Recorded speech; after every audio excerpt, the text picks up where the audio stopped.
Just using silver iodide, burning it on the ground, they learned that they could steer storms. So they don't need the high technology to do this. But has anybody asked what silver iodide does to the environment? Well, it's just another poison out there in the environment. Yeah, you don't want to be downwind from a cloud of it now, do you? I'm sure you don't. Yeah. Shocking stuff, Jen. Well, when I bring people to talk about these events and stuff and take a look around at current problems, of course, there are places that people get their information. Many of them get most of it from the net, and if they've been well practiced in the facts, then they have an ability to read through the bull. But many of the others who have yet to be converted and are in the process, they can be easily led. And so, the stuff that's happening right now, green shoots, jobs are coming back, blah, blah, blah, it's not true. We've got bankruptcies happening in 24 states right now and 9 others on the verge. So there's 24 states that are already technically insolvent, yet they haven't been declared bankrupt yet, and 9 others heading to insolvency. Europe, we've got Greece and Spain and Latvia and Ireland and Iceland, all technically insolvent countries and heading south. And yet these people have the temerity to get on their airwaves and say things are improving when in fact quite the opposite is happening. It's shocking to see this kind of stuff, and yet they're able to keep this nonsense propped up. The gold markets, they're saying as many as 600 million ounces of gold have been falsified in the world, have been tungsten adulterated. That's enough to support one fifth of the world's money supply in adulterated gold. In other words, if it was fully valued, it would be one fifth of the world's monetary base. That's astonishing. That was done under the Clinton era, where they were taking 400-ounce bars of gold and putting tungsten cores in them and then coating them over with gold and then selling them out into the marketplace. Stuff that's been going on is amazing, and the people of America, even when they find out, they don't know how to react. They don't know what to say or what to do or how to go forward. Do you feel that same feeling of helplessness when you see these kinds of reports coming across your eyes? You say, "My God, what do we do about this? How do we even fight back with every day a new horror hitting me?" Yeah, sure, I feel that way. I don't have solutions, to things, and I don't know that much about economies. So the best thing that I can do is just contribute to the part of the story that I do understand. I mean, and I think if we all do that, and we'll make a lot of progress. We count on each other to inform each other, and people to use what field and skills they have, to educate.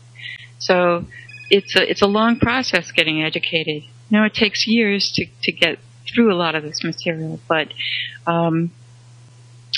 because of what's happening, with the economies, people feel very motivated to figure out what's going on. Regions can solve their problems. Small areas can solve their problems. When things are so large and unwieldy, large nations, what's beautiful about the United States was that, states were able to manage their own business.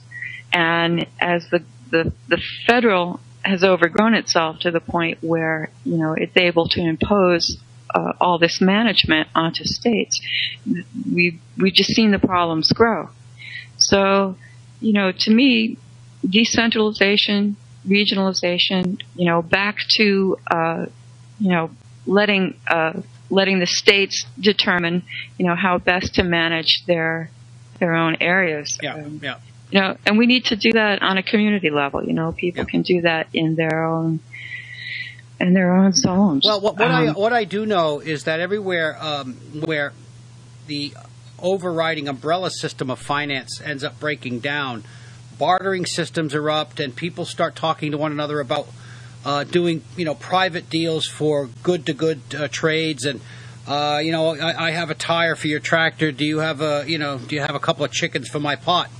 And this kind of trading and horse trading goes on almost immediately as the other begins to wane. And so we have a possibility here of actually strengthening community communication because we are all in need of that. And the need will drive the actions in some ways. One of the problems that has happened, and you brought this up earlier, people have moved so far away from the land and so far away from the origins of who we are as a society and as people. They've lost skills more than just farming.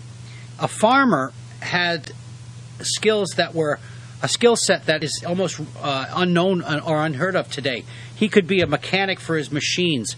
He could be a biologist and a botanist for his plants and animals. He could be he could be a businessman and a trader, and he had skill sets that were remarkable in their diversity. And today, family farmers and family farms are almost non-existent.